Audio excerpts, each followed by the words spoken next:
Thank you, everybody. Welcome. And as I said, good morning or good afternoon, depending on where you are. Welcome to the NRRI Research Spotlight, a webinar where today we're going to be talking about a paper that was produced or prepared by our NRRI team on the economics of carbon capture and sequestration.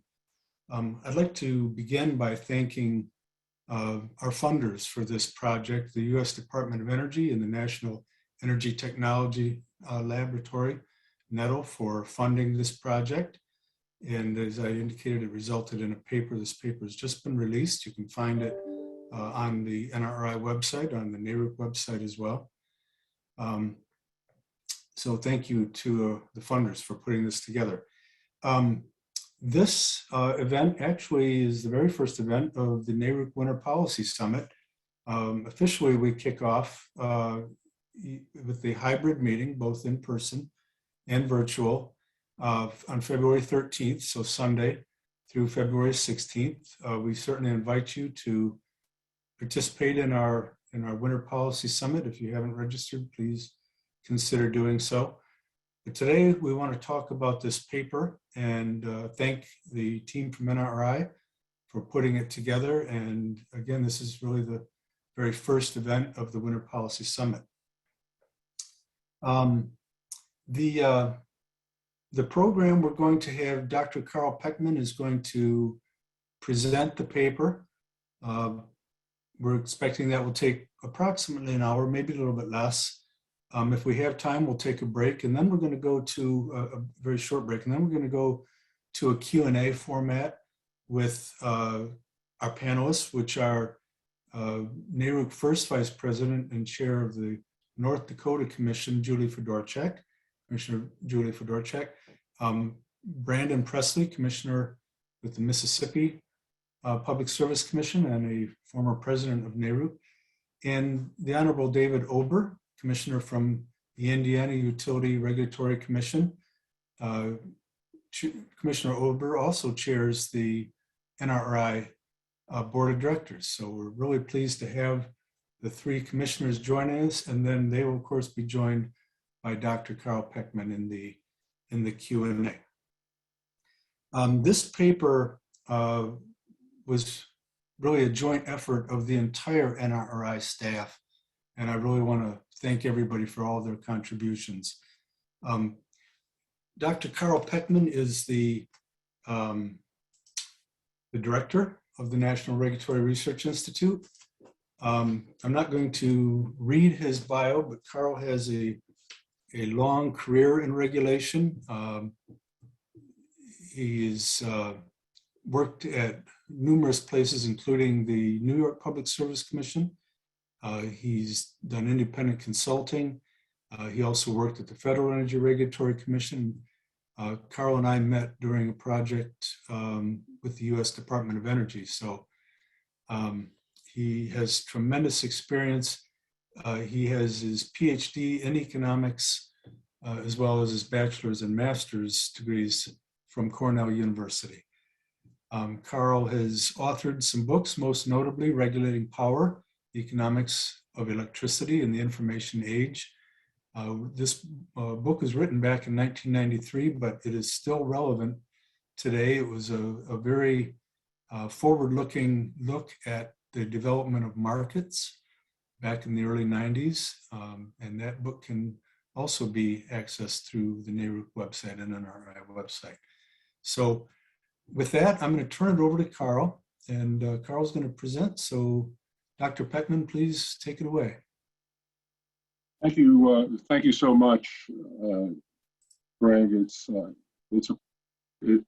a pleasure being here today. As Greg indicated, I'll be talking about the economics of carbon capture and sequestration. As Greg indicated, this project was funded by the Department of Energy. We're very appreciative of the funding. The Department of Energy has been a tremendous force in providing technical assistance to the public utility commissions around the country. And this is not focused specifically on a public utility commission, but on regulation writ large. The views expressed in this paper are those of the authors and do not necessarily reflect those of NRRI, NARUC, or its members. I want to acknowledge the team. We have a wonderful team at NRRI. Everybody has a different focus. People who are on the various staff and subcommittees at NARUC are familiar with them, whether or not it's Catherine Klein in the Water Committee, or Tom Stanton in the ERE, or Jeff Loiter in gas, Sherry in telecom, and Elliot in electricity. They're all tremendous analysts, and it's just, I just have to let you know what a pleasure it is. And this is one of our first projects in which we were all in with one of our fellows, Bernie Neenan. So it was really, really a very, it was a lot of work, but it was a pleasure doing that work with them. And I'd also like to acknowledge you, Greg, because you've provided, you know, great guidance to us as we've navigated this and other processes, and input, and also of the board. And it's an indication of the board's involvement that we actually have 3 board members, past and present, serving as panelists today. But with that, let me move on to talk about the economics of carbon capture and sequestration. First, let me give you a brief outline of what I'm going to talk about. I'm going to talk about the impetus for decarbonization and the purpose of the report. I'm going to talk briefly about carbon capture policy and technology, the factors that affect the economic viability of carbon capture sequestration, or CCS, and then recommendations that we have in the report. Now, the report really gives a comprehensive view of carbon capture, and what I'd like to do is, while I mention each of the individual components of the economics of carbon capture, what I really want to do is to focus on the regulatory issues and how regulation can affect the economics of carbon capture and sequestration. And basically, the impetus of this report is that carbon capture is a tool available to assist in the decarbonization of the electric grid and beyond, and industry as well. And so the premise of this report is that decarbonization is going to be a policy that's pursued, and the issue is, how do we assure that available tools are appropriately treated by regulation, by policy, by utilities, and things of that sort. I'm just going to give you a very brief overview of the technology of carbon capture, because it's important to recognize that there are really 3 different ways in which carbon capture can occur. It can occur, and it's like a lot of pollutants, like sulfur. You can take it out before, during, or after the burning of the fuel. You can, the major source of carbon capture is to, or a major source is to remove, or focus is to remove CO2 from flue gases using reagents. It's a very, and by the way, all of these are very energy intensive processes and capital intensive as well. So you remove carbon from the flue gases using chemical reactions. You then need to reheat the reagent that binds the carbon to capture the carbon. You can remove carbon capture from before in terms of the treatment of the fuel This is what the Kemper plant that we'll be talking about later with Commissioner Presley was designed to do by converting coal into a gas and then capturing the CO2. And also you can produce flue gases that are primarily carbon dioxide, and this is really essentially a new technique that's in the research phase. Let me talk about the governance of carbon reductions that all of this is going to fit into, that the technology is responding to. We have international agreements, we have federal goals and standards, and then we also have implementation issues like market oversight. Regionally, we have different organizations that are designed to help reduce carbon emissions. At the state level, we have different carbon targets, different policy tools that states are using. And at the local level, and when we talk about local, we're also talking about corporate. Perhaps we should have a different bucket for that. But at the corporate level and local level, there are targeted rules that can affect the decarbonization. And some of those rules at the local level can also affect whether or not carbon capture facilities will be sitable in those areas. There are different pathways of influence in terms of all of this. Each of these we're trying to just demonstrate in this slide how complex the environment in which carbon capture and sequestration it has to navigate in order to be successful. And we have factors that affect the engineering economics, the financial credibility, local political acceptance is obviously important, and the broader acceptance as a tool to be used for decarbonization. And again, this goes a little bit deeper. We'll talk about many of these different boxes. We have specific tools associated with carbon policy, like the investment tax credits, production tax credits. We have different kinds of inducements at the federal level and legislative state level. One type of inducement would be a carbon tax, or including the social costs of carbon. We have agency rules that affect how decarbonization will happen. For example, the Federal Energy Regulatory Commission will evaluate how carbon prices are reflected and carbon concerns are reflected in the regulation of the industries that they oversee. At the state level, we have planning, siting, and things of that sort. So there are all sorts of different processes and things of that sort that really are going to affect the future and the success of carbon capture and sequestration. I want to focus not on all those different factors because while this is a long talk, it would be much longer if we did. And that what I want to do is to just identify some of these factors. We have the costs of building the CCS facility, capital costs, the cost of financing that facility. We have transportation costs, pipelines, for example, to move the CO2 to storage. And we have the cost of sequestration. We have revenue streams that will affect CCS. We are in this talk and in this report focusing on CCS as it relates to electric generation. So we have electric market revenues.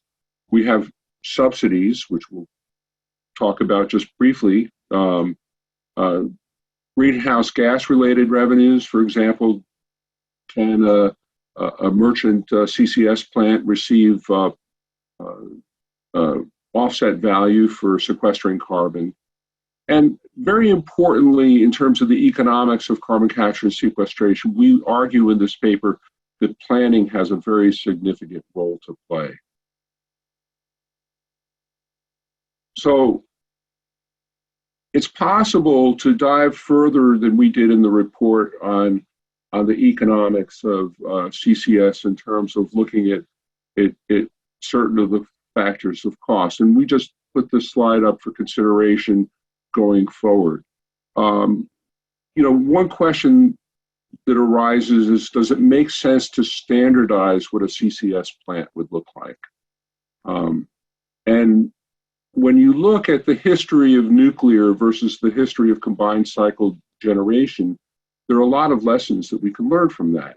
When nuclear power plants were designed and built in the United States, as opposed to France or Canada, those plants were very idiosyncratic, designed by utilities in cooperation with engineering and development firms. The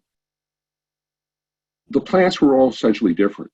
And as a consequence, when there was a problem in a plant, it was a unique problem, as opposed to the French approach to nuclear power plants. When there was a problem in the plant, they could identify it and fix it and have a team go through all of the nuclear power plants and address that particular problem. The lesson from combined cycle generation units is that there was a standard design that was developed largely by GE. The PERPA, for which some of the early combined cycle generating units were developed, had an 80 megawatt limit. GE designed plants at 79.9 megawatts, often called PERPA machines. But the advantage of these was that you knew what you were getting. You'd place an order, you'd get into the order queue, and the technology was standardized and the parts were standardized between generating units. So the speed at which they were constructed was much faster, and problems were identified and were able to be dealt with in a comprehensive way. Transportation is of great importance with respect to CCS, because you have to move the sequestered carbon someplace in order to store it. And that can affect the economics in a number of ways. Does it make sense, for example, to have generation close to fields where you could sequester and have gathering from generators to go to those fields and then to transport the electricity in much the same way that electricity will be transported from large renewables resource areas in the country to load? Or, what makes sense with respect to the transportation of infrastructure? So that's an issue that we didn't deal with. And then there are ways of de-risking. This is all, you've got to find a well to put the carbon in that's not going to leak. And building or drilling a well is time consuming and expensive. And increasingly, there are new methods available for identifying which wells might be the most secure wells, have the least probability of earthquakes and things of that sort. And a lot of that information actually already exists based upon core samples that are in various geological surveys around the country. So that's a very interesting and exciting way to help reduce the cost and speed up the implementation of CCS. But now that we've talked about things that we're not going to really go into, let's talk about what we are going to go into, and that is diving into what really affects the economics of CCS. And one of the first things that affects the economics of CCS is the business model associated with building a CCS plant.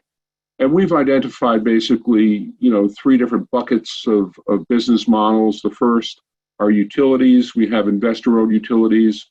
We have municipal utilities, public power utilities, and we have rural electric co-ops that are member-owned utilities. So those are three different forms of utilities.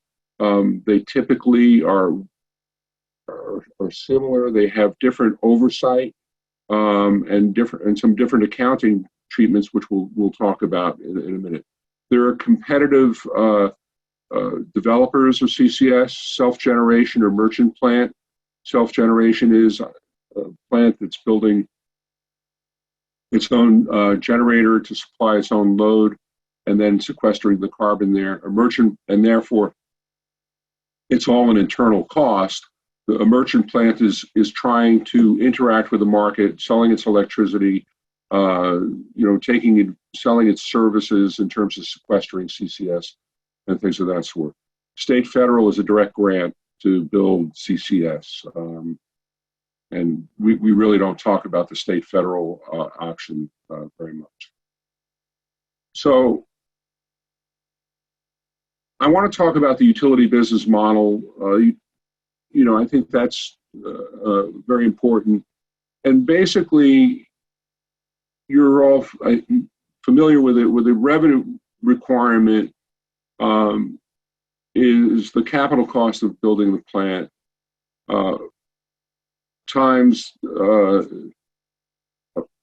it's the cost of capital times the undepreciated rate base, which is the in-service capital cost minus accumulated depreciation, plus operation and maintenance and taxes.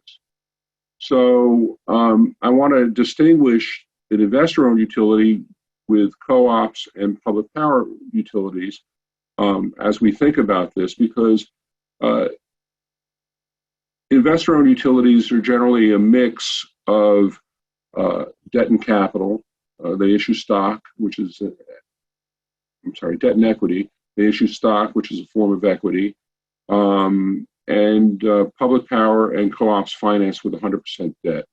The other major difference in terms of the structure of these entities is that public power and co-ops do not pay or receive tax benefits.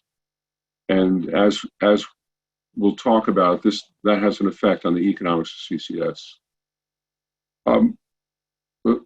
Private investment is financed with a combination of debt and equity, where profitability is the net revenues after payment of carrying costs, O&M, and taxes, both liabilities and benefits. And revenues are based on electric sales, sale of offsets, and value brought to production facilities, for example, bringing heat for industrial processes.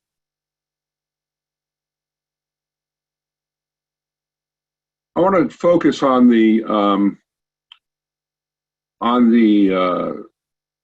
market revenues associated with building a CCS or any kind of power plant. And I apologize for this getting a little bit geeky, but there's a reason for that. And the reason is that there are problems that we're going to face with respect to market design, both for CCS and writ large for renewables, that are described in a paper that I wrote called Wither the Fur. And essentially the market price in a competitive market is the marginal cost of a good. And for electricity, ever since the peak load pricing literature in the late 1940s, we've defined the marginal cost of electricity as essentially the marginal energy cost plus the marginal expected curtailment cost. Well, what does that mean, the marginal expected? We know what marginal energy cost is. It's the cost of the load following unit in a power system. What's the marginal expected curtailment cost? Well, theoretically, if you increase load even infinitesimally, you will increase the probability of a failure of the system. So, if you go to enough zeros and you're calculating your loss of load expectation, you'll see a change in the loss of load expectation. So that's what that. So it's the cost of serving plus the cost of the probability of not serving. Now that gets translated into a wholesale electricity price, which is the energy price plus a capacity price, or energy markets plus capacity markets. And for this discussion, I'm throwing in ancillary services into the energy price. So as I said, the energy price is determined by economic dispatch. Now, how do we get to this capacity cost number? And that's a very sort of squishy area. It's a technical term in economics when we kind of are trying to tell different shades of gray and come up with an answer.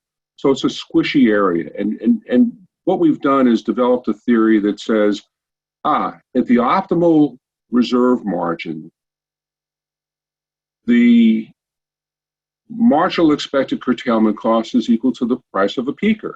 Why is that? Because the only reason that you build a peaker, a generator that is available during peak loads, it used to be a aeroderivative type of turbine, is to maintain system reliability. So, we've established theoretically this basis of the marginal expected cost is equal to the cost of the peaker.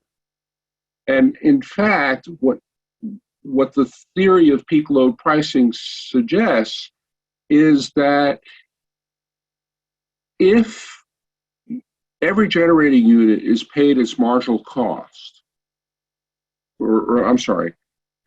if the price in the system is based upon the marginal cost of the load following unit, and you had what's called an optimal capacity mix, where there's a trade-off between the capital cost of generating and the operating cost of generating. So nuclear would be base load, and then you'd have coal-fired or oil-fired units and then peakers, and there would be this trade-off between all of them, and you'd have this optimal mix that would minimize the cost of providing electricity. Wonderful theory. In the optimal capacity mix, if every generator was paid the market price, then there would be a shortfall for every generator equal to the cost of the peaker, so that there would be no way to fully compensate for the capital cost of a generator. Well, in the translation into competitive markets, the theory of peak load pricing was sort of not really brought into that. It was certainly the basis for paying prices in the avoided cost regime. And then we got what was called the missing money problem. But the missing money problem really is a residual of the theory of the peaker and the literature associated with peak load pricing. So where does that take us? Well, that takes us into a situation where a generator earns money to pay its capital costs based upon economic rents that it can gain, right? And that the economic rents that it can gain are determined by its operating costs. And this in fact, these economic rents are critical for determining what the optimal capacity mix is. And so that in this graph, we have what's called a price duration curve, which measures the proportion of time that a price is at or above a particular level. So, for example, if we have a plant that has an operating cost of $30 a megawatt hour, we go over to the curve and we can see that, this is the number of hours that it's going to operate, right? And this is the revenue that it's going to operate at. And here are, this rectangle here represents its operating costs. This is what it costs to generate. This triangle here represents payment above its operating cost that it received because its operating costs were less than the price in the market. In other words, inframarginal rents. And here we have what's called scarcity rents, and this is all based upon ERCOT. And those scarcity rents are really prices that are above the cost of operating a particular generating unit that have been allowed in the system. Well, this all has been translated into capacity markets, and those capacity markets really rely on this theory of the peaker. And you could see this very clearly from what's called the New York demand curve. And in the New York demand curve, we have at the, and this is from 2003. And at that point, the New York Power Pool, I'm sorry, the New York ISO had adopted the New York Power Pool's reserve margin requirements of 118%. So an 18% reserve on top of the 100% peak load gives you 118%. And you could see that at the target reserve margin, which we consider the optimal reserve margin, we have the price in the capacity market is equal to the cost of a peaker. Well, that makes sense, but what do you do when you have too much or too little? Well, in a sense, the New York Public Service Commission that recommended this method that was adopted by the stakeholders in the ISO and the FERC, by the way, the fair amount of controversy, established a maximum price of 2 times the cost of a peaker. And then they said, well, you know, if you had too much capacity by being in excess of the cost of a peaker, then you will still have value because you're dealing with a change in, you know, it still has reliability value, but at a reserve margin of 130, or reserves of 132%, it goes to 0. I argue that this point and this point are arbitrary. There's no scientific or economic basis for those points. They're, you know, so this curve is essentially an arbitrary curve based upon a theory that goes back to 1949, okay? Well, what's happening to that theory is that increasingly renewables are affecting those inframarginal rents. How do they affect the inframarginal rents? As you can see from this graphic, they affect the inframarginal rents by having large periods of 0 marginal cost generation. The notion of the optimal reserve or the optimal capacity mix really is no longer there. I mean, we don't have these really large generating units that are very high capacity cost generating units that are being built because of the inframarginal economic rents that they receive. So what I want to leave you with here is that there's this problem in the wholesale markets that is going to continue to become a bigger and bigger problem over time, which is how do you pay for capacity? Now, one part of the problem that we have is that we have new requirements for what generating units are going to be doing on the system. And those new requirements are now essentially being called essential reliability services. And, you know, there's been conversation about essential reliability services, for example, in California, has developed new market mechanisms. But the real issue is, have we really, as the electricity industry, looked at what essential reliability services really are and how they need to be compensated? I want to talk about the difference. So essential reliability services can provide an additional source of revenues for generating units. So we have energy costs, we have capacity costs, we have essential reliability services. Tax credits are given by the federal government for the sequestration of carbon. I'm not going to spend a lot of time on tax credits. They're given with respect to regulation.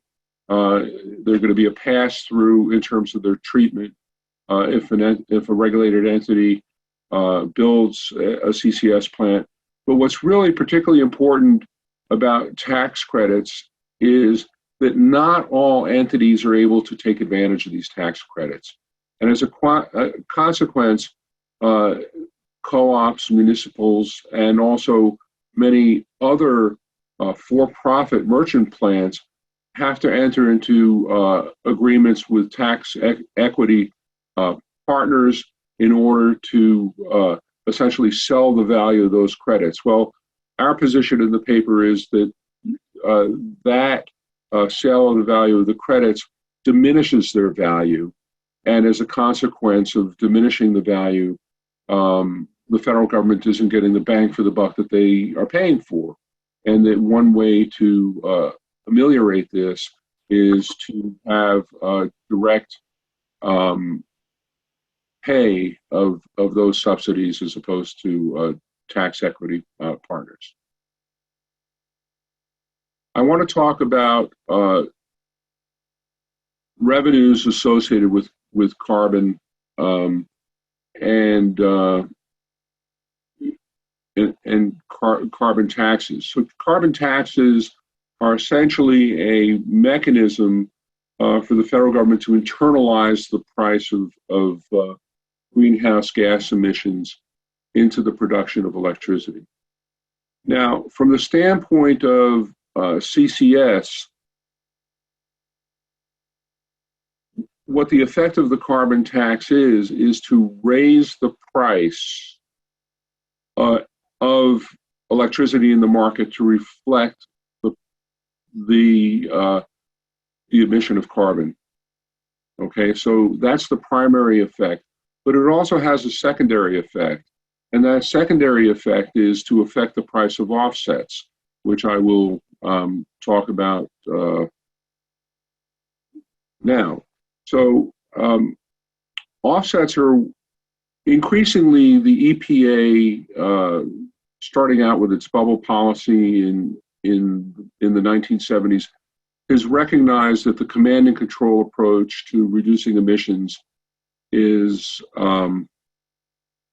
economically inefficient, and it's tried to adopt market mechanisms to do so. So that the earliest market mechanisms were called bubble policies, where and the example that I like to use is the Northport Power Plant in New York on Long Island, where 3 of the units were older vintage that burned 2.8% sulfur oil, and the third unit burned 0.3% sulfur oil. So as a consequence, there was additional oil handling facilities because you had to separate the oil between the two. And also it didn't give the opportunity to try to minimize the cost of purchasing oil. You know, if it was 2.1% lower cost fuel than the combined 2.8 and 0.3. And so a bubble was created over that plant. Now with carbon, the world is our bubble, okay? And because from the standpoint of carbon emissions, any emission of carbon has essentially equal effect worldwide. So following the logic of the bubble policy, if I purchase an offset from another entity, that entity may be able to reduce their cost of reducing carbon at a lower price than I can. So it's economically efficient to enter into that kind of transaction. So increasingly, offsets are becoming very important, a very important mechanism for reducing carbon. Not only are they important for reducing carbon, I think they're transformative with respect to the economy in general. There are many different forms of offsets that could be used in agriculture, for example, in forestry. It can have an effect on the kinds of products that we're starting to see, things of that sort. So it's a very interesting issue. Now, what's the relationship of carbon taxes and offsets? If I'm going to pay a carbon tax, I know what the price of the carbon tax is. And I will purchase an offset up until that price of the carbon tax. So the carbon tax also essentially sets the maximum price of the offset. We're going to get into offsets a little bit more in terms of regulatory treatment of CCS plants. So let me keep moving here, and this is a great graphic that Tom Stanton made that does the history of offsets. It's really and by the way, CORSIA is an international offset agreement that the airline industry has entered into, and that's the way in which they're going to be able to have zero carbon airplane flights, at least until they develop the electric. So let me return to some of the regulation and talk about how regulation can affect the economics of CCS. And let's go to the revenue requirement, right? It's the return to capital expenses and taxes. Well, how do we affect the return to capital? The cost of the plant is the cost. I mean, regulatory oversight can make sure that utilities sharpen their pencils. The market certainly does that with respect to merchant plants. So where's our leverage point to reduce the revenue requirement of having a plant with CCS? Well, there are really two leverage points that could be used. One is on the interest payments associated with the plant as it's being built. Cash return on QIP is a method of reducing the in-service capital cost of a generating unit. And the second is to securitize, which is requires the state legislature to create a special purpose entity that has a non-bypassable rate. And the effect of that is to reduce the borrowing costs of the utility.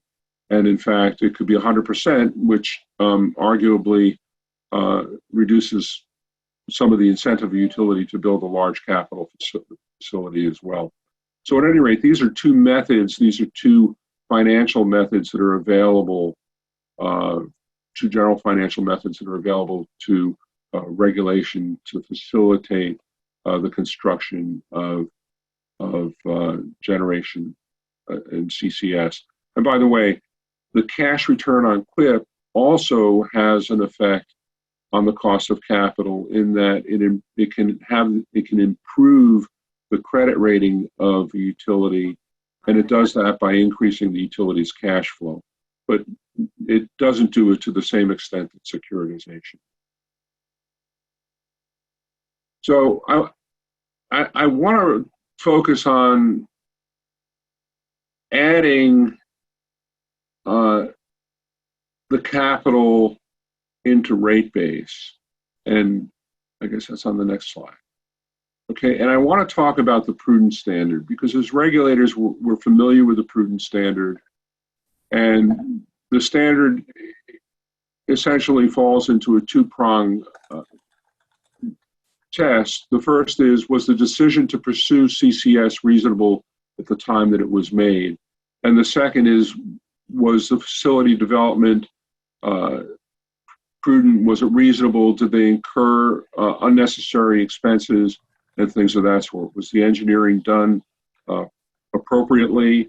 Was contracting done appropriately? Things of that sort. Now, one way in which regulators can reduce the risk associated with a project is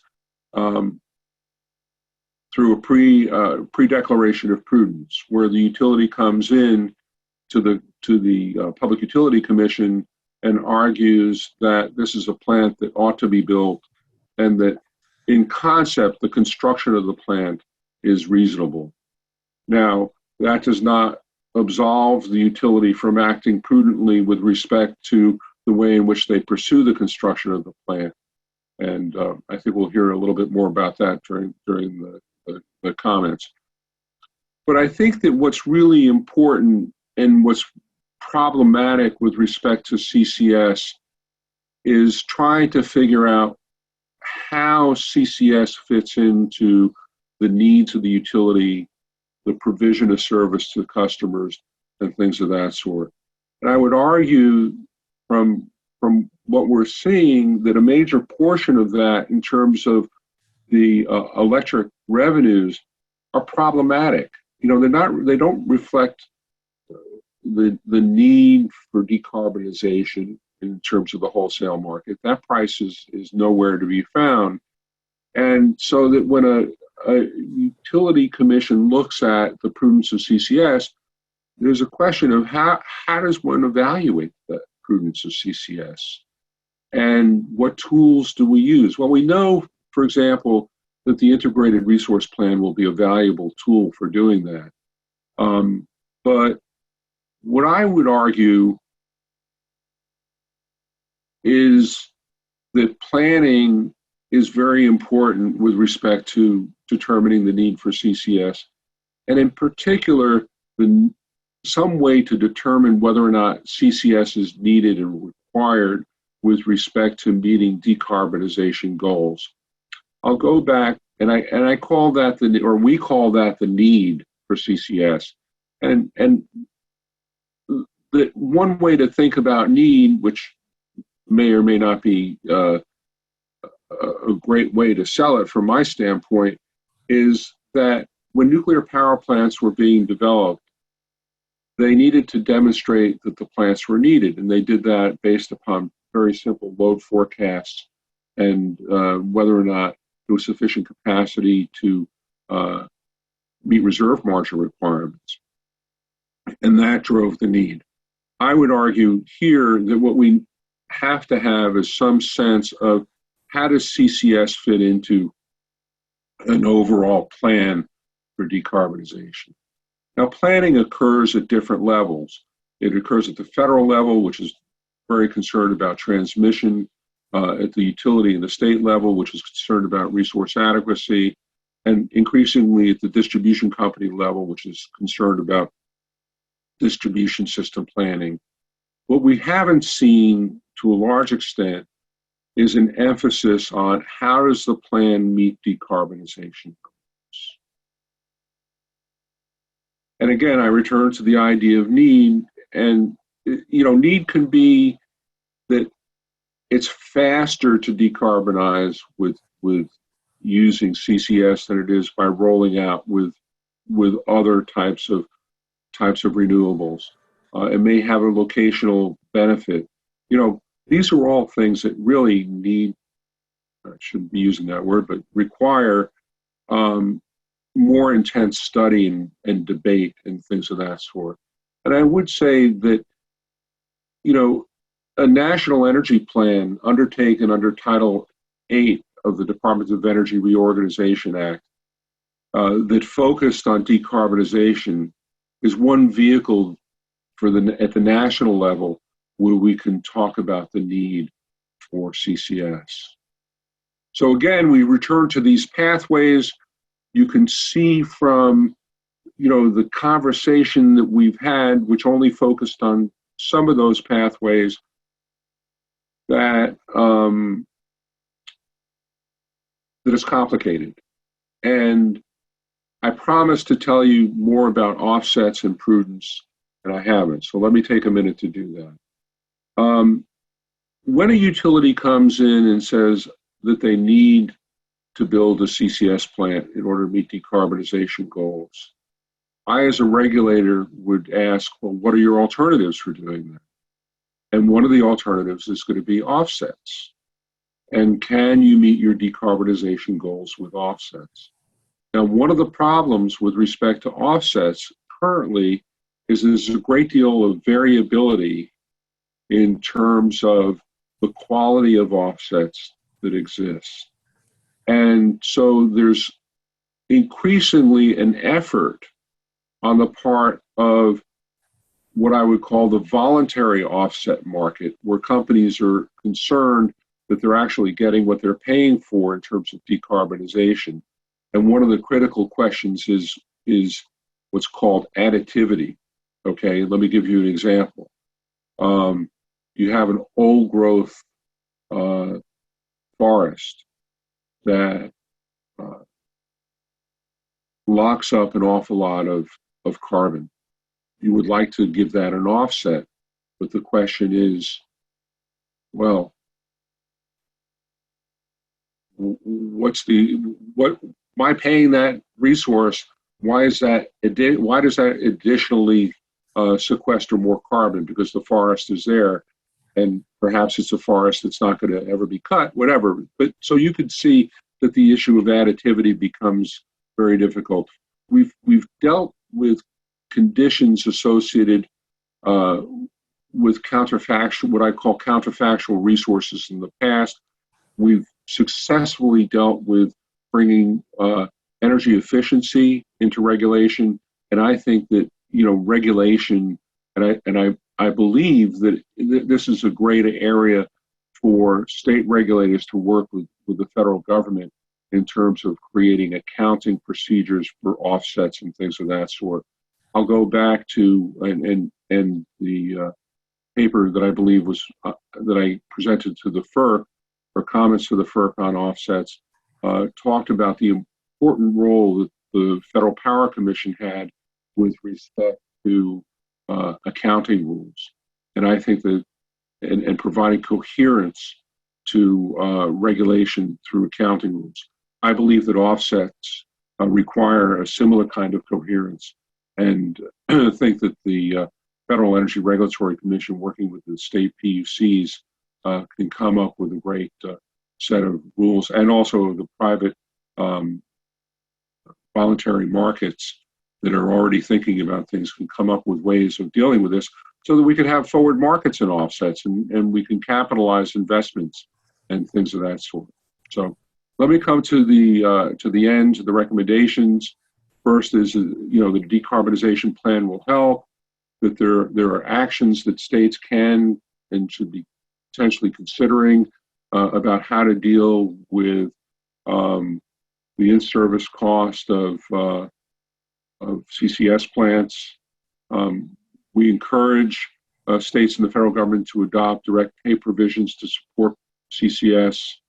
The federal government has played an important role in terms of providing technical assistance to public utility commissions and stakeholders around the country. I believe it's important for them to expand that role with respect to how do you think about CCS. Start having a conversation about how do we bring CCS, the consideration of CCS, into integrated resource plans and things of that sort. One of the things that we talked about in the paper was considering CCS as eligible technology for state renewable energy portfolio standards. The impact, continuing to examine the impact of wholesale market design on the ability for CCS plants to recover capital costs is important. It's important to not only deal with issues of the system as they are now, but how do we transform to a decarbonized system, and how do we pay for it, are crucial issues that both states and the Federal Energy Regulatory Commission needs to look at. We need mechanisms to measure and verify the value of carbon offsets. We need to make sure that if carbon offsets are being offered as an alternative to building CCS, that customers get what they're paying for. And in general, I think we're in the process of starting to do this, to create trackers on state actions that will affect decarbonization. And then finally, continued evaluation of how carbon pricing proposals impact carbon capture and sequestration. And so with that, I really am looking forward to this conversation that we're going to have. And Greg, I'm going to turn it back to you. All right, very good. Thank you, Carl. There's a lot of information there. And so there's opportunity here for a very good discussion on this topic. I want to welcome our panelists. Again, Honorable Julie Fedorchak from North Dakota, Chair of the North Dakota Commission and Second Vice President of NARUC. The Honorable Brandon Presley, Commissioner with Mississippi Public Service Commission, who is a past NARUC President. And the Honorable David Ober, who's the Chair of the NRRI Board of Directors and Commissioner with the Indiana Utility Regulatory Commission. Let's go right into the Q&A. And Carl, I'd like to start with you. In the Q&A, we have a couple questions, and I think the first one is most appropriately directed to you. It's from Jeremy Fisher with the Sierra Club. And I don't know if you can see it, Carl, but it's basically, he's asking that the paper asserts that zero marginal cost renewable energy interferes with energy market structures? And can you discuss how the marginal cost of a CCS generator would be impacted by a production credit like a 45Q? He's got some other components to that question. Are you able to see that, Carl? Yeah, I can see it. And why don't you go ahead and just take the question and my answer pleasure. Jeremy, it's a really good question, and it's a question that I spent an awful lot of time thinking about and writing about in the paper Wither the FERC. And unfortunately, I don't have that graphic in front. I do have a price duration curve in that paper. And let me try to answer your question. I'm happy to follow up with you afterwards. I don't think, well, we already had, your question asked whether or not, can the audience see the question? Let me read it. This paper asserts that zero marginal cost renewable energy interferes with energy market structures. Can you discuss how the marginal cost of a CCS generator would be impacted by a production credit like 45Q? What does $85 a ton do to the marginal cost of a generator with 75% plus capture? Would it be significantly negative marginal cost? What is the impact of a large, high capacity factor negative marginal cost generator on market costs? Well, let me just say, I don't know the specifics with respect to how changing the 45Q would impact would impact the marginal cost and whether or not it would create a negative cost. I don't, and I don't think the idea of it's interfering with market structures. It affects market structures, okay? And I think we have to recognize that it does, and that recognize it does in a way that then affects what we do, in terms of designing markets and also subsidies. So that if you look at the structure of subsidies in the let's call them decarbonization subsidies, there are essentially three types of subsidies. The first type of subsidy is the investment tax credit, which solar gets, right? So that you get 30% is an investment tax credit when you develop solar. The second kind of incentive is a production tax credit, which wind gets. And in fact, because wind has a zero marginal cost, what we see in the West are a lot of time, significant amounts of time where you have negative costs in the system, as sort of indicated by your question or reflected in your question, where the operating cost is less than the tax incentive.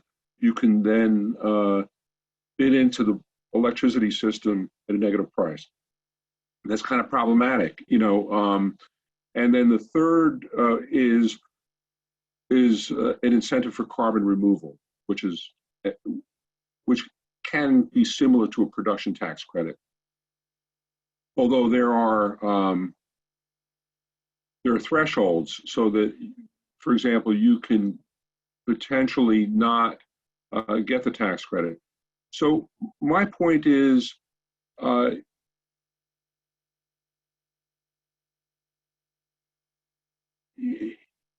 yeah, so you're pointing out that we do say renewables interfere with the bids. Yeah, that's not great language. Had I had you editing the paper, I would have said affects the bids offered by generating units. It's a long paper, but at any rate, the main point is that we really need to think more about how we dispatch generating units with zero marginal costs, and also how we recover the capital costs, not only of solar, but of wind and of CCS. As far as incentives go, do you think that a PTC, ITC, low carbon fuel credit, or RECs are the best tools to use? I think that the best tool to use is one that doesn't affect the marginal cost that's bid into the system. So I personally would be more in favor of a direct pay of an investment tax credit. So. All right, very good. Thank you, Carl, for taking those questions. And thank you. And by the way, if you want to reach out to talk more about that, and you're right, the language could have been a little bit sharper, but you know, you should pass it along. So as you know, we are welcoming questions in the Q&A, but I'd like to get the panelists involved at this time. And so I'd like to direct some questions specifically to our commissioners. And I'd like to start with Commissioner Presley, who has experience that a lot of other state commissioners don't have involving a CCS facility. Commissioner Presley, and Commissioner Presley is joining us remotely and is not able to be on camera due to that location. But Commissioner Presley, how did the Mississippi Commission evaluate the Kemper plant?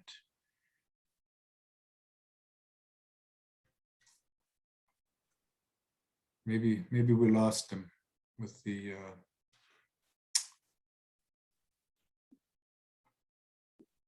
Why don't I go back to Commissioner Presley if we can get him back on the program. So let's keep going with our commissioners then. I guess my next question would be then to Chair Fedorchak in North Dakota. Your state, of course, is a coal-rich state, and CCS could enable coal to continue to be used for a generation in a decarbonized electric grid. What information would you want a utility to provide for your review of a proposed utility CCS coal-fired plant?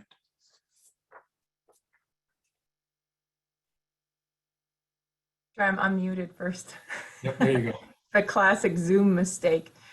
Thank you, Greg, and thank you, Carl, for this great paper and for bringing up this topic. I think this is just such an important discussion to be having in there.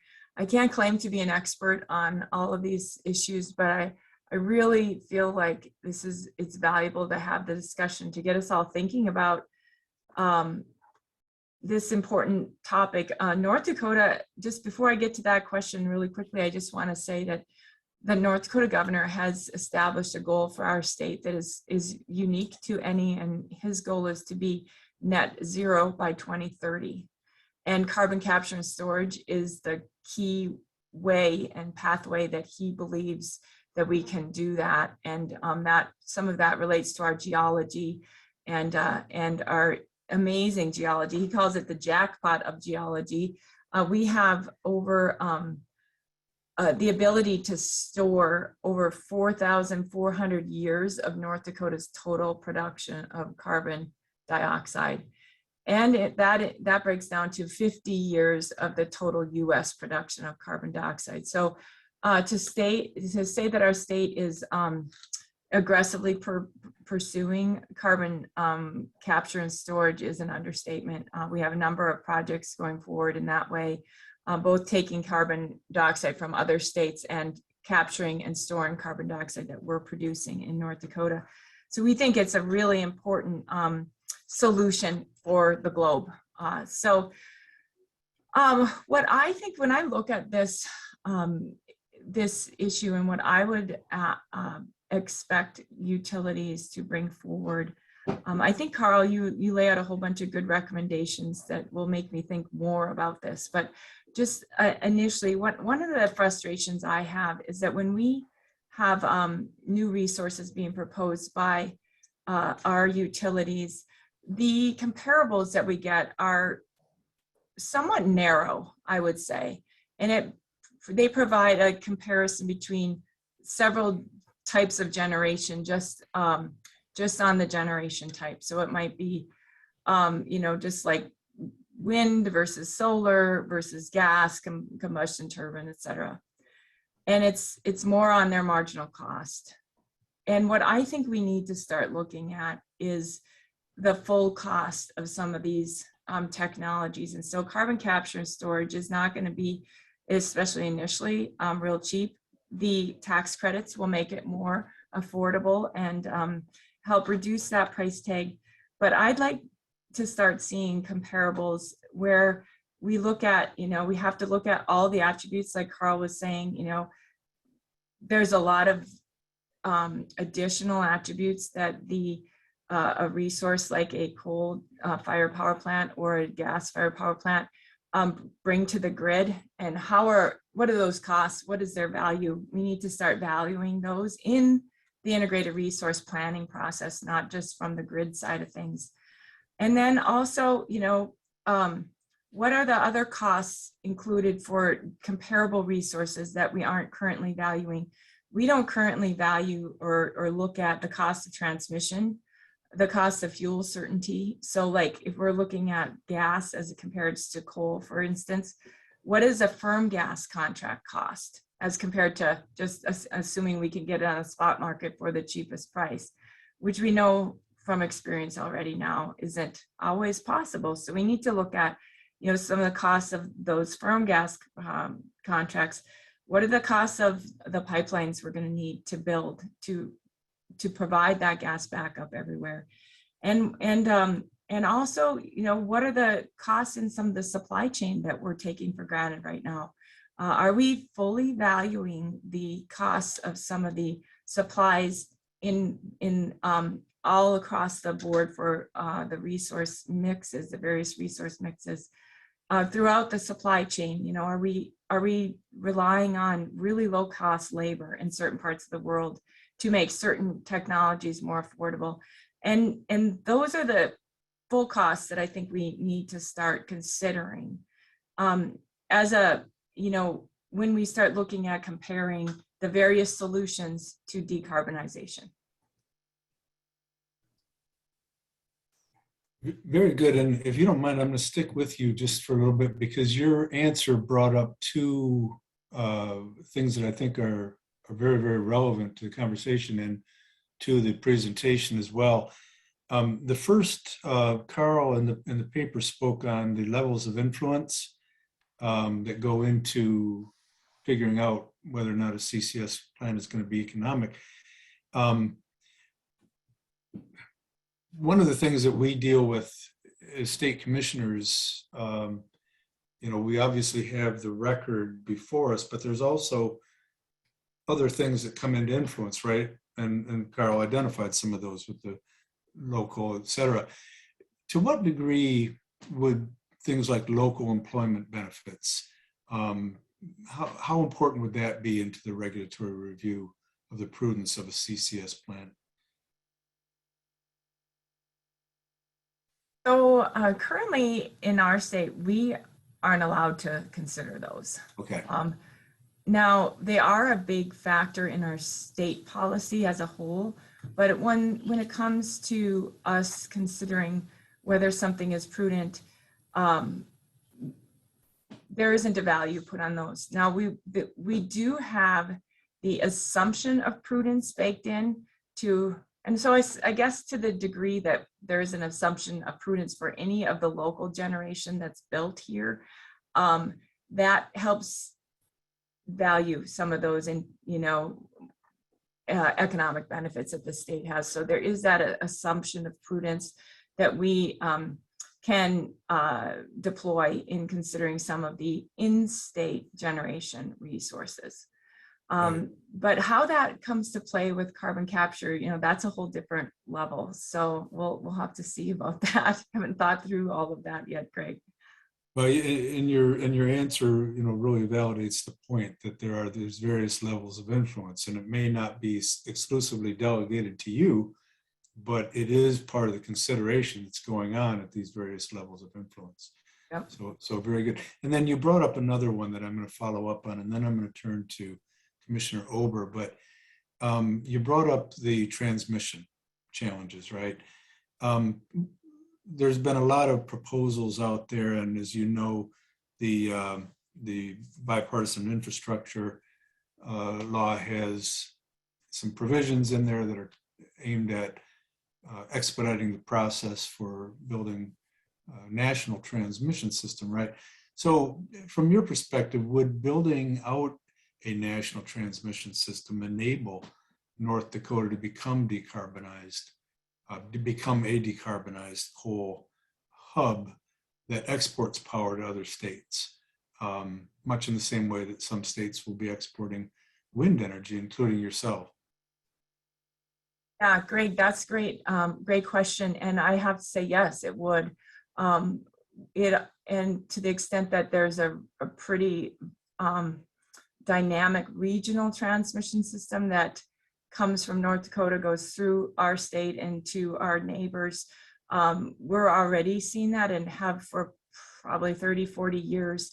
North Dakota has long been an exporting state. We've had 4,000 megawatts of coal-fired generation that we've exported to our neighbors for several decades, and we currently have 3,000 megawatts of wind generation that we export, and almost 1,000 of hydro.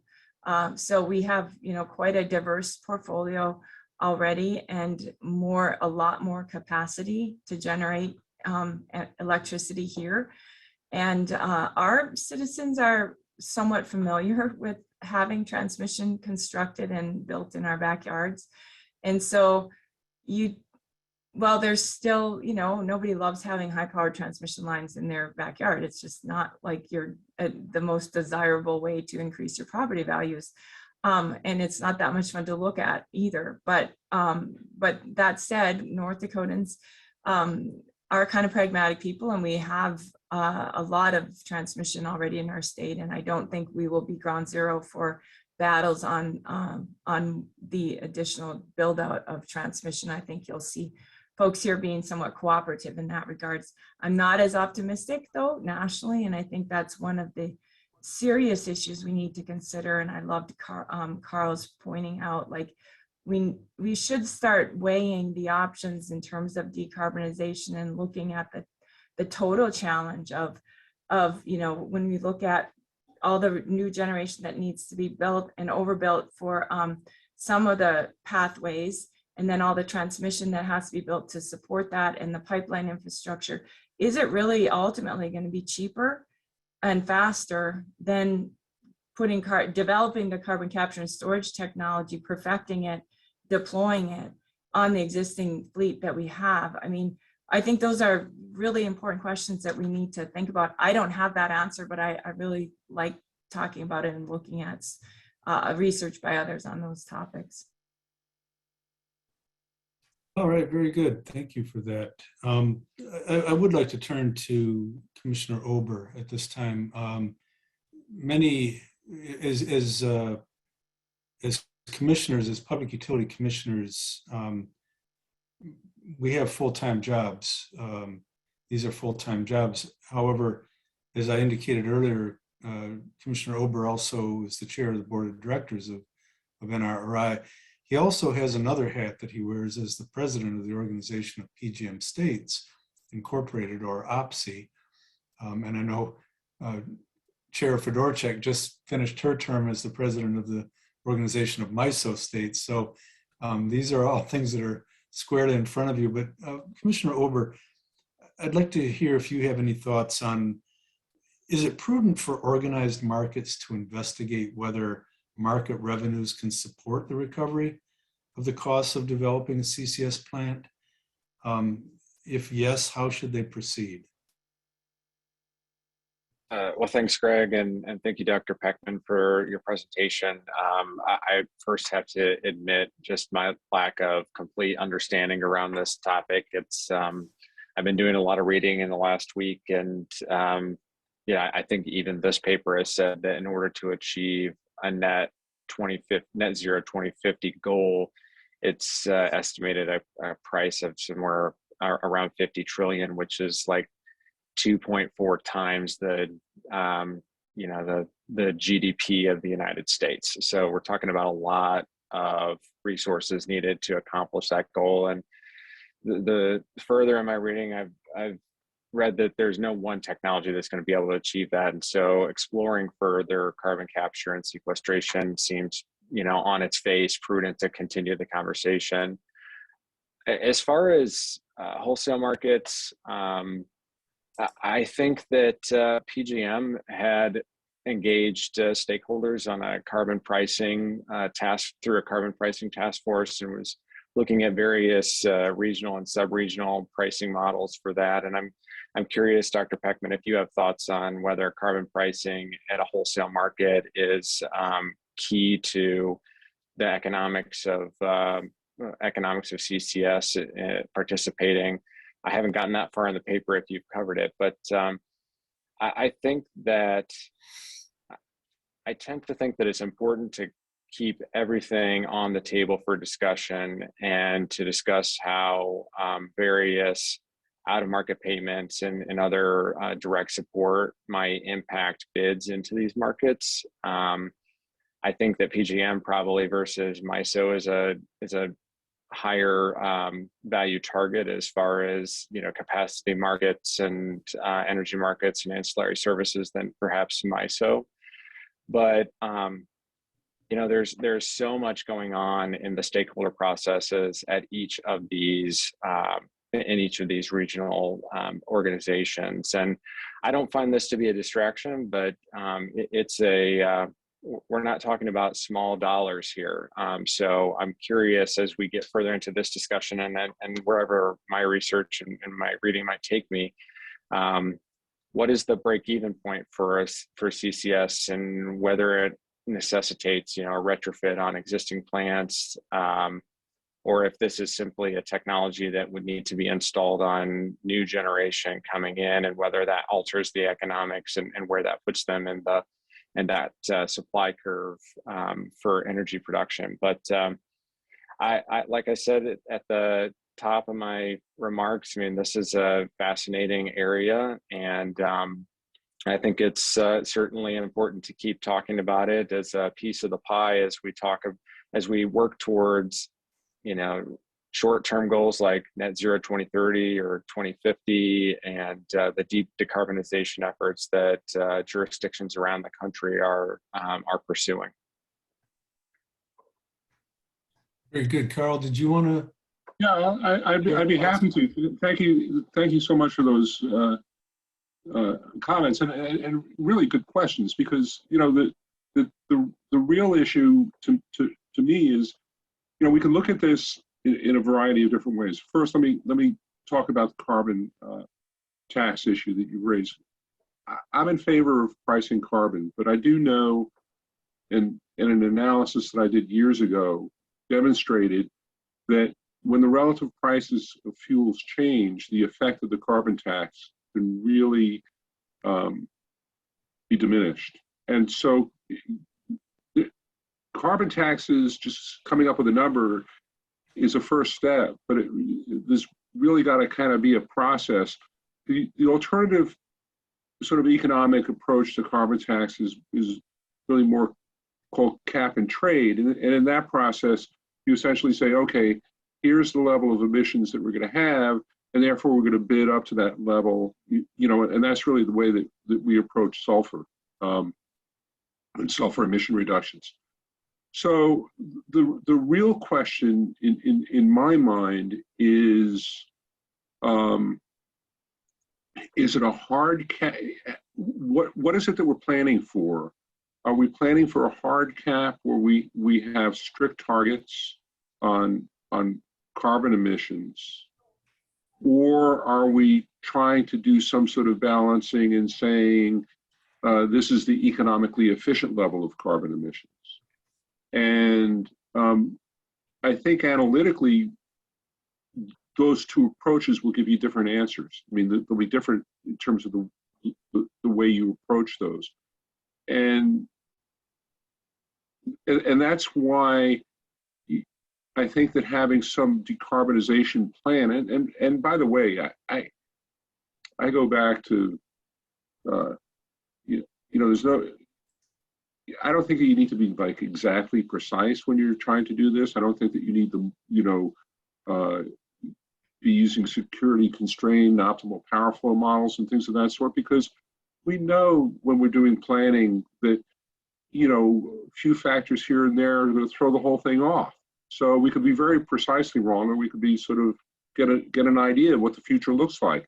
And I think that we need to start getting an idea of what the future looks like, and then trying to identify how we start getting there. You know, what is our next step? What is, does adding, for example, in North Dakota, a decarbonization plan make sense? Does it make sense, for example, to adopt new coal technology to put the decarbonization, you know, the CCS plant on versus retrofitting on an existing plant? And maybe if you retrofit on an existing plant, do you do it in a way that you can build a new facility, you know, design it so you can have a new facility built next to that so that you can replace the existing generator with something which is more efficient, right? So I think that there's a lot of really interesting things. And I think the problem that we have as sort of regulators and you know, people that support the regulatory community is that there are so many issues out there. How do we begin to have a conversation about all of this? How do we begin? And that's why we're very grateful to the Department of Energy for having supported us being able to take this, you know, look and hope that they can continue to start addressing some of the kinds of questions, you know, very good questions that you're raising. Very good. We have a couple questions in the Q&A, and the first one is directed to Chair Fedorchak. It's from Travis Fisher, who's with Elcon, President and CEO of Elcon.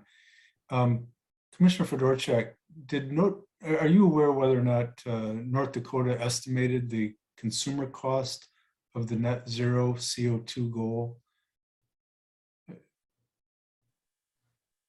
Do not believe we have, no. Okay. Thank you. Again, it was just a little bit more. It's a governor's agenda item. It's not something that the legislature has passed, and so it's an aspirational goal, I think is how it's kind of described, and aimed at trying to get everybody, the research, the investment, every aspect of the economy thinking about and working towards that and seeing how far we can get. Okay, very good. Thank you.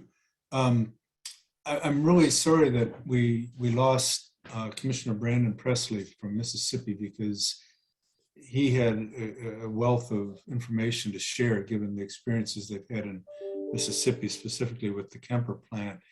I think our next question from Jeremy Fisher again is one that would have been right down his bailiwick, but let me go ahead and read it and offer it and see if anybody else would like to weigh in on that.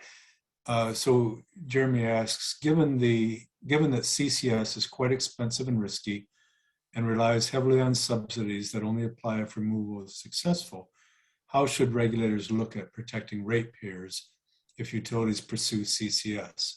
And again, that was one that Brandon Presley's got a lot of firsthand experience on. Specifically, continuing on, specifically, if a project fails to capture the necessary subsidy, i.e. doesn't work as expected or goes well over budget, what are ratepayer responsibilities? Would anybody like to weigh in on that? And Carl, I think you certainly through the research have had the insight of how some of these decisions were considered. So I don't know if you'd like to weigh in, but let me offer it to anybody. Yeah, I can offer a initial regulator perspective on that. So, I mean, my expectation of any of the utilities that we regulate would be that these types of proposals would be heavily modeled in an IRP.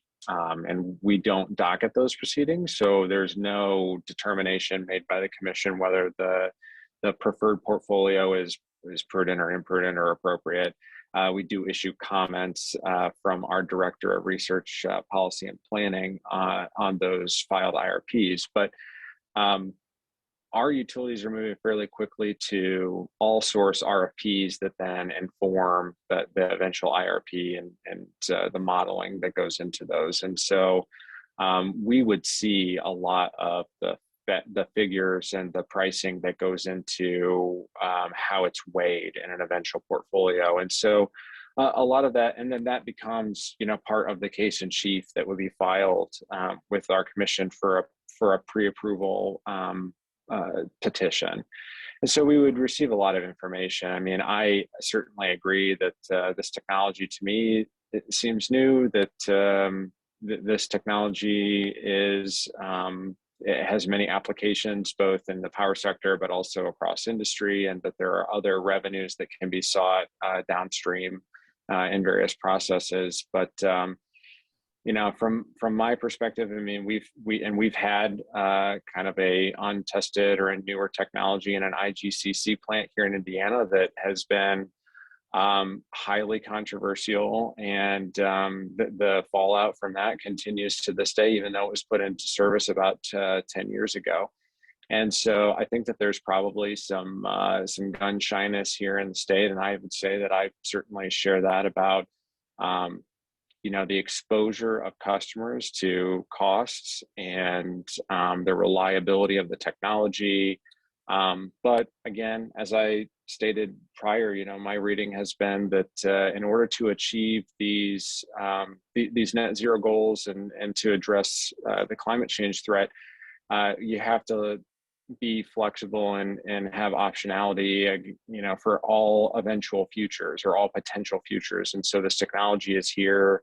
It's being utilized in some contexts, and it continues to be developed. And as I understand it, the price is coming down as that continues. So I'd like to leave my options open to considering this if it were ever to be proposed here in Indiana, but it would have to go through a pretty robust modeling and simulation process before we would even see a petition. And but at the end of the day, certainly costs to consumers and the potential that it might become a stranded asset are front of mind for me.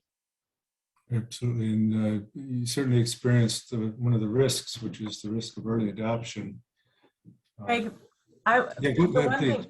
I 100% agree with Commissioner Ober, and I would just further add that I think that there'll be some, with the 45Q tax credits that are out there, I'm optimistic that there's going to be some pretty large scale projects pursued to prove out this technology or actually show that it's not working and I'll have to go back to the drawing board here in the next couple of years.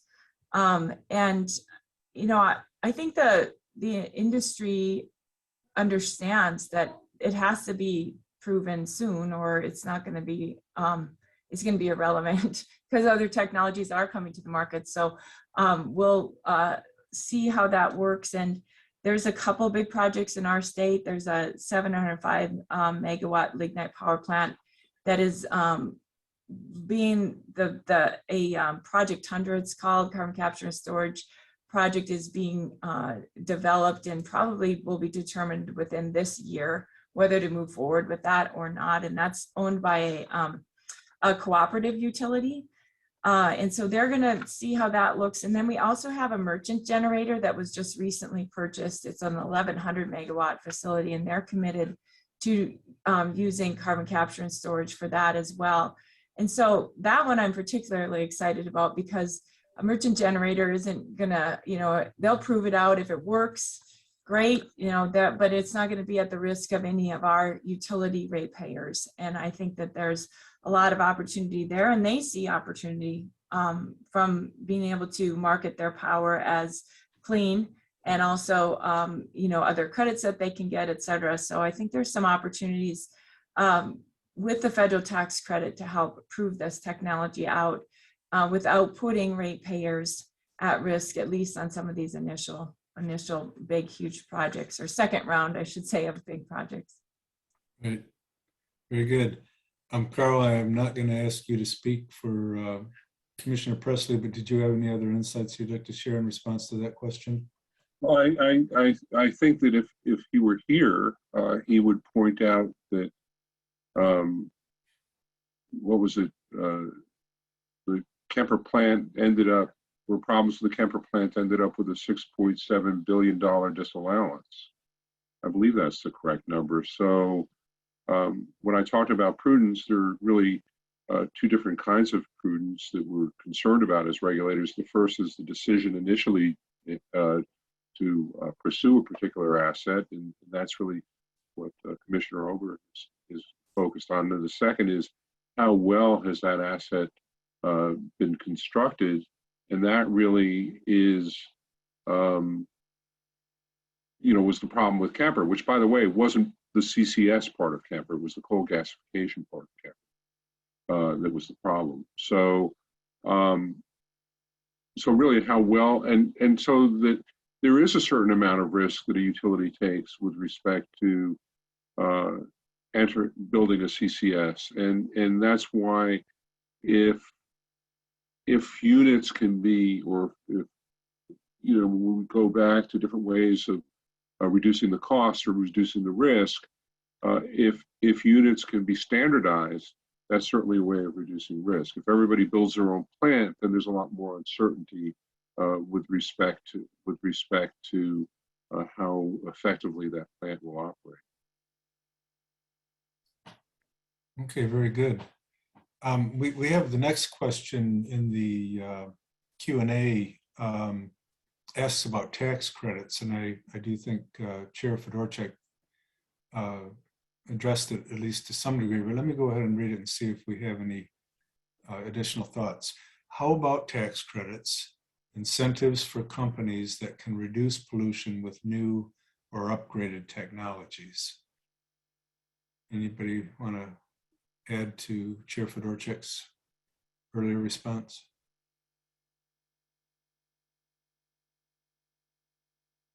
I think that we're going to have to try to find the least cost way of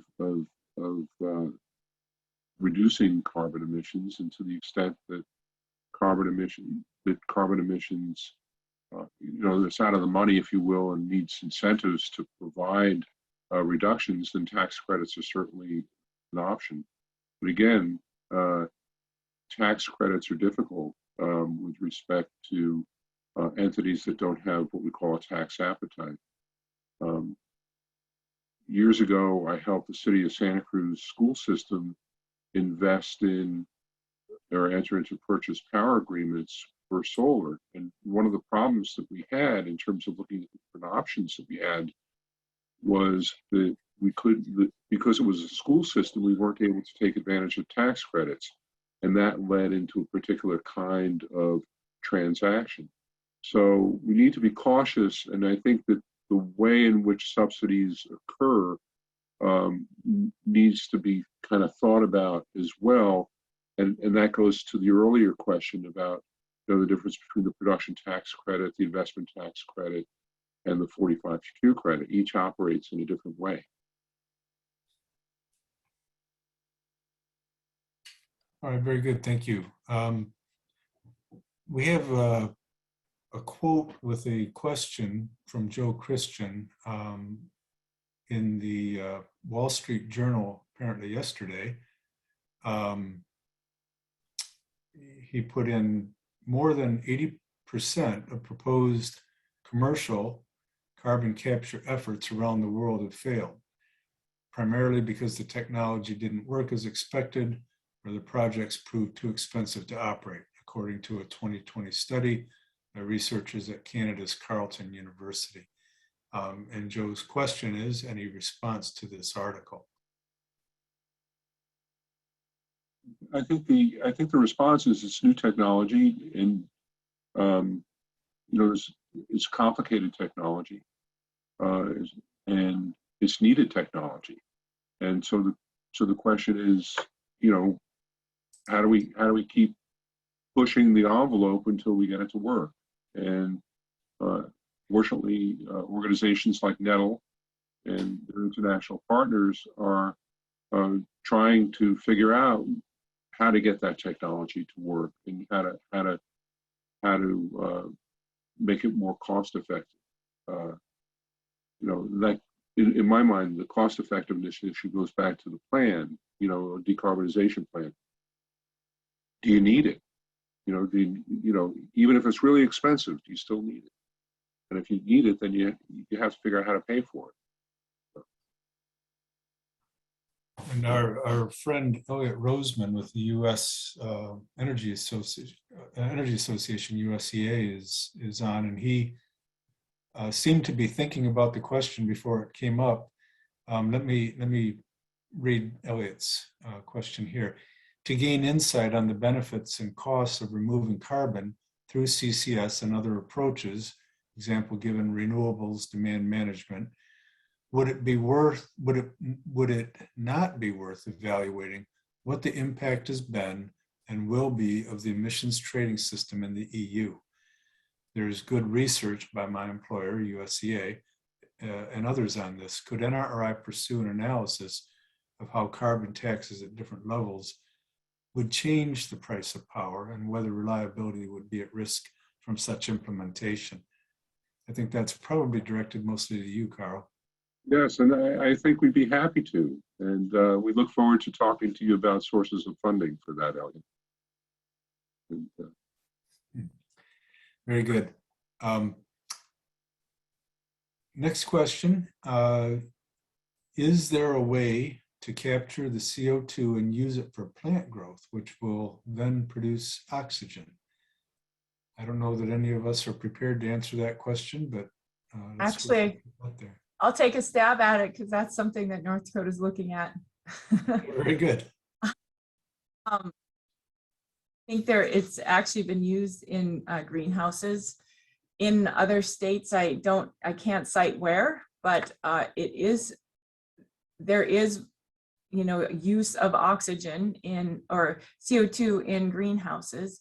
And so if you can capture CO2 and confine it to areas where you're growing plants, which would have to be in an enclosed area, it can have an impact on plant growth. And we're looking at, there's been talk in North Dakota about having greenhouses producing a lot of different fruits that you can imagine we don't grow here ever, most certainly not in the winter, and using the CO2 that's captured from various sources and use it for another, value-added industry. So that is something that's being looked at. I also think it could be used to help support growth of algae, which could be used either as a food or as a feed. And interestingly, when you look at offsets, there's the potential for a form of red algae being used to reduce carbon emissions from cattle. So it's all very, basically what's happening is, once you start getting a price in the market, you start getting creativity in terms of how to meet objectives, things of that sort. A number of years ago, I visited a carbon capture plant that was in China.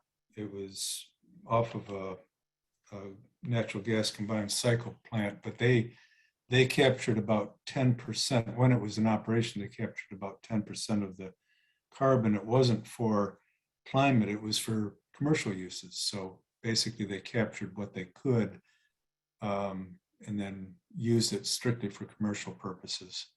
So another aspect. I have a question from Sunny. I would think it is time to what I call prioritizing the internally generated funds to finance projects like CCS.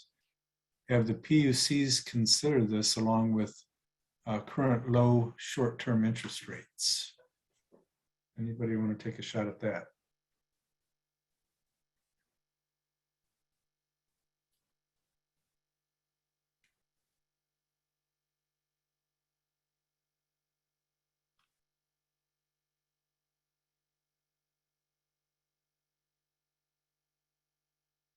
Curious, do you have any thoughts on what is the internally generated funds? I'm not understanding what is meant by the question. Yeah, I was going to see if someone might be able to clarify the question a little bit.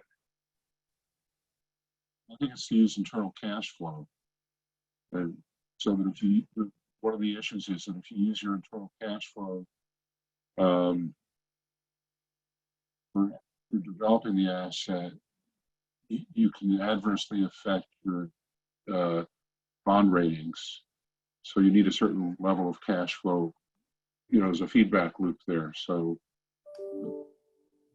but other than that, I'm not really sure. The next question I'm going to direct to Carl, and I don't know that it's addressed or that it was something that was under review, but perhaps Carl would know the answer to this. Is there any effort to adopt or apply CCS technology to federal military facilities or direct utilities suppliers that serve those facilities to provide a better baseline for learning how to maximize value and control cost to make this a less risky investment that could then be adopted more widely by utilities? I believe that there is, but I don't have any of the details. So if Jessica, if you want to send us an email, we'll reach out to folks at Nettle and try to get back to you on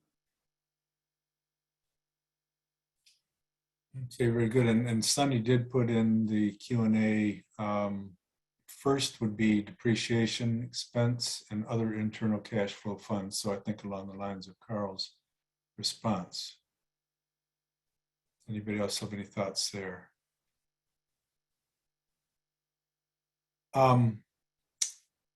That's all the questions that we have. We're not obligated to go right to 3 o'clock. I guess what I'd like to do is offer, does any of our panelists, the commissioners, have any closing thoughts? And then I'd like to offer that to Carl as well. Either commissioner have any closing thoughts?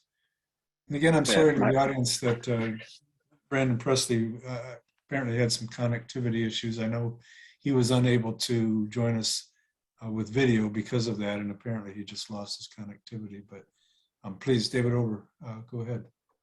Yeah, just appreciate the NRRI staff that worked on this document, and it seems to me that it becomes kind of a primer for the topic and will generate offshoots of research and further discussion. And I hope that to hear from commissioners as we get ready to meet in Washington about this paper. I'm expecting that I'll get lots of questions, and I'll direct them to you, Dr. Pechman, because you and others at NRRI are the experts on this work. But I'm thrilled to be a part of the conversation, and I appreciate the time. And I'll echo what Commissioner Ober said in terms of appreciation. This is a great paper, raises a lot of really important questions, and I'm happy to be part of the conversation today and down the road at NARUC meetings, etc. I do want to just throw out one other little kind of story about North Dakota.